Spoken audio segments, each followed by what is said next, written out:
So this is regular credit, okay? This is what they look like when you have a silk shirt on, but my shirt is not, it's Conway. So we don't get front seams, we get third seams like that. Not cute, but it's $8. I'm not even mad. Had I paid $200 for this shirt and I didn't have a front seam, I may be upset. But there's one, okay, maybe a student got me on it. I had an eighth of an inch front seam. Okay, well, I guess I'll be making that today. So that's the normal. So basically with the front seam, what happens is you start on the right side of the fabric. Yes, I always draw flowers or some type of graphic design so students can see and understand. So I'm going to do that right now. So don't laugh at my design. You can keep playing because, hey, somebody be like, oh, how'd she do that? It ain't but scribble scrabble. So this is my little print. This print is trending in, this is our summer season print. Right? And then, okay.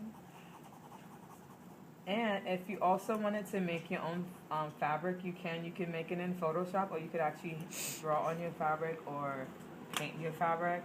So since we are starting on the right side of the fabric, so basically the way you do your front seam, if you're doing a 1/2 inch front seam, it's usually a quarter plus a quarter.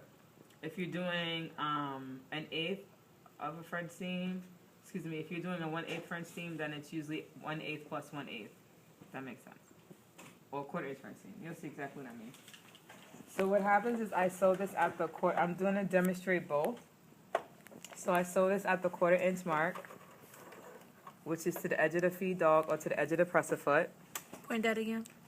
The edge of the feed dog or the edge of the presser foot, right? So I'm doing my first quarter first. I'm going to backpack. So you always start on the right side of the fabric.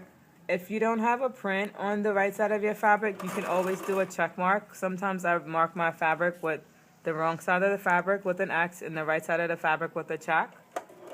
And you would always do that in the seam allowance, not on the fabric where people can see that you mark your fabric. Or you can use an invisible marker. They have the invisible markers where they write for 2 hours and then they disappear. So the next thing I am going to do is I'm going to cut my 1/4 inch down to 1/8 of an inch. You're like, what? So many numbers. Oh my God. All right. And then I'm going to go to the iron board and press my seam allowance, yes, my little itty bitty seam allowance to one side. So basically you take, you want to press everything to one side, right?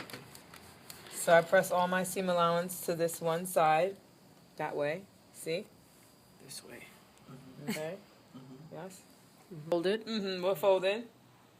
And then we're going to press that. So you fold directly on your seam and you press. On the wrong side? Yes, on the wrong side of the fabric, right on that seam. So it looks just like that. See? Yeah. So now what's going to happen is I'm going to take this. Remember, I trimmed it down to 1/8, but I'm still sewing a 1/2 inch seam allowance. So I'm going to sew it back at the 1/4 inch mark. What that does is it encases what we just trimmed off. And you'll see exactly what I mean.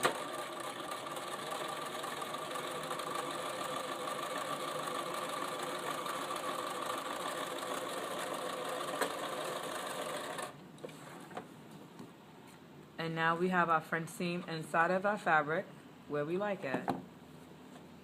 So we have our lovely print.